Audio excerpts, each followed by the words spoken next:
Custo de vida, emprego e desemprego, cesta básica, tarifas públicas, salário mínimo. Agora, na Brasil Atual, a análise do DIEESE. E nós vamos conversar agora com Paulo Jäger, que é economista, supervisor do escritório do DIEESE Regional do Rio de Janeiro. Bom dia, Paulo, bem-vindo. Bom dia a você, bom dia a quem nos assiste e nos ouve.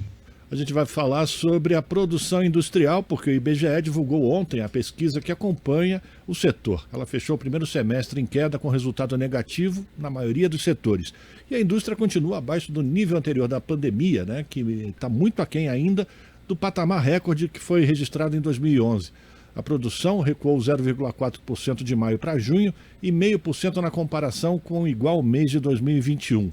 Assim, no primeiro semestre, a atividade cai 2,2%, com queda na maioria dos setores pesquisados. Em 12 meses, essa retração é de 2,8%. Paulo, uma situação que vai complicando o resultado final de 2022, não é verdade? Sim, uma situação muito ruim, chega a ser desanimador. A indústria é um segmento, um setor de atividade dos macro setores, né, dos mais importantes. Mas esse resultado não chega a surpreender. Você mencionou, né, que a indústria está num nível de produção ainda abaixo do período pré-pandemia. Ela, depois da pandemia, ela passa por alguma recuperação no segundo semestre de 2020, início de 2021, mas de lá para cá vem perdendo fôlego. Às vezes tem um resultado positivo, às vezes um resultado negativo, mas isso não é sustentável. E isso é muito ruim para a economia em geral e é ruim especialmente para os trabalhadores que são formados, têm formação profissional nessa área, por conta do emprego e da renda, né? E, como você mencionou, esses resultados são ruins porque eles são resultados que abrangem a maior parte dos ramos de atividade da indústria e as grandes categorias também, bens de capital, bens intermediários. E a gente tem um esforço do governo, de um lado, para liberar recursos e tentar dar algum fôlego para a economia. No primeiro semestre, o governo liberou recursos do FGTS, antecipou o pagamento do INSS, emendas parlamentares, e ainda assim isso não foi suficiente para sustentar um resultado positivo na indústria. A gente viu aí, como você mencionou, a queda no primeiro semestre. Pois é, Paulo, e que a gente percebe também, na semana passada o IBGE divulgou a pesquisa de emprego e desemprego, né, da PNAD contínua, mostrando que o índice ou o maior gerador de empregos, de postos de trabalho no país foram os serviços e o trabalhador por conta própria. Essa redução que já é sentida agora na indústria vai refletir mais para frente também nesses outros setores da economia?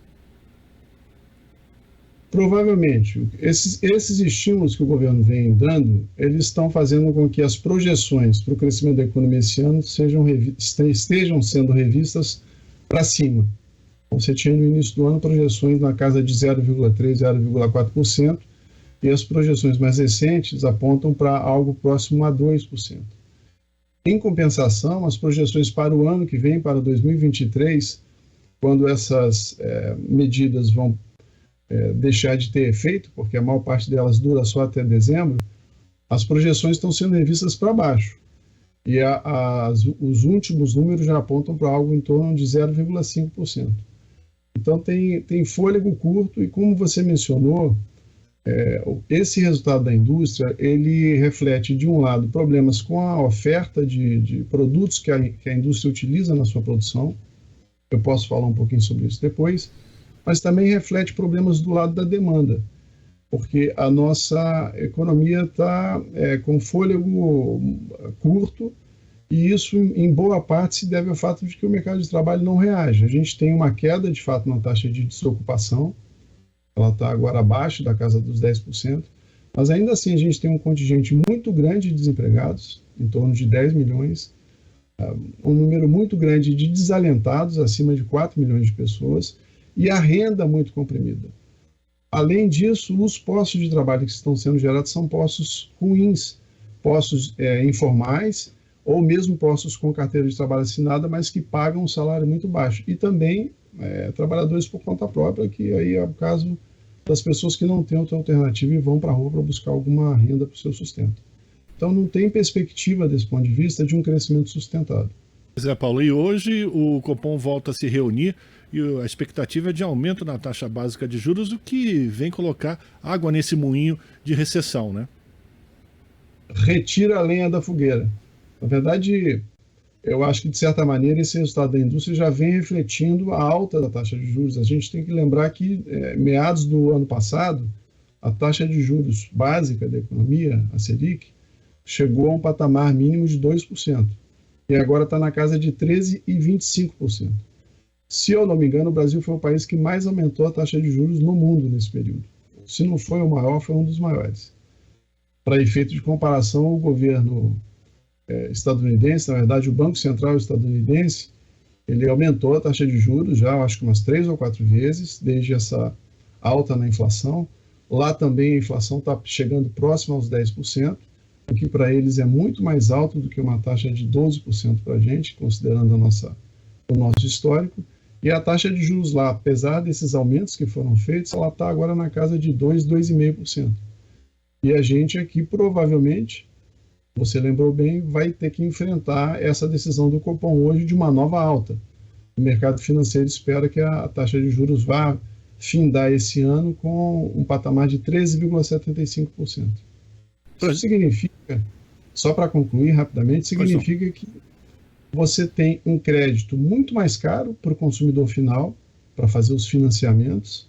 Não é à toa que a venda de produtos da linha branca e da linha marrom, que são os produtos de consumo duráveis, é que vem sofrendo bastante, porque as pessoas não conseguem mais comprar a prazo, né?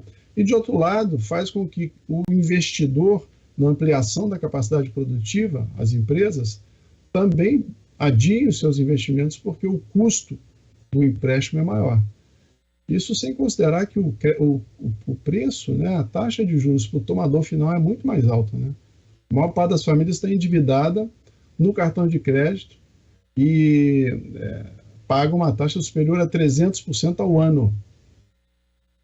Mas eu te interrompi, diga. Não, era exatamente sobre isso que eu queria comentar contigo. A gente já está encerrando a nossa participação aqui, Paulo. Mas você falou antes sobre os fatores que contribuem ou que abastecem a indústria e que isso também será um problema. Eu queria que você rapidamente explicasse o que você queria apontar nesse setor.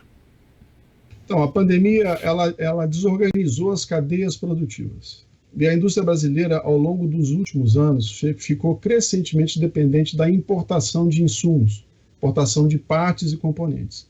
Com essa desorganização provocada pela pandemia, as empresas têm dificuldade de obter as peças e as partes que elas precisam para produzir os seus produtos. Dão férias coletivas para os trabalhadores, interrompem a linha de produção, o que mostra... Então, isso também traz problemas para o desempenho da indústria, não é só pelo lado da demanda, como eu mencionei. Mas isso também, só para pontuar, que eu acho que é importante, mostra a importância, a relevância de nós sermos menos dependentes da importação desses produtos, de termos uma indústria nacional potente, pujante, mais diversificada e que possa atender boa parte daquilo que a gente necessita. A pandemia revelou essa nossa dependência, especialmente da produção asiática, seja para os insumos diretamente voltados ao combate à Covid, né? A gente viu isso, insumos na área farmacêutica, etc., mas também para a indústria em geral. Perfeito. Eu quero agradecer a participação do Paulo Jäger, que é economista, supervisor do escritório do Diese Regional do Rio de Janeiro, aqui no Jornal Brasil Atual. Muito obrigado, Paulo. Eu que agradeço. Bom dia. Bom dia. Conversamos com o Paulo Jäger, aqui no Jornal Brasil Atual. Aqui você ouve as notícias que os outros não dão. Jornal Brasil Atual.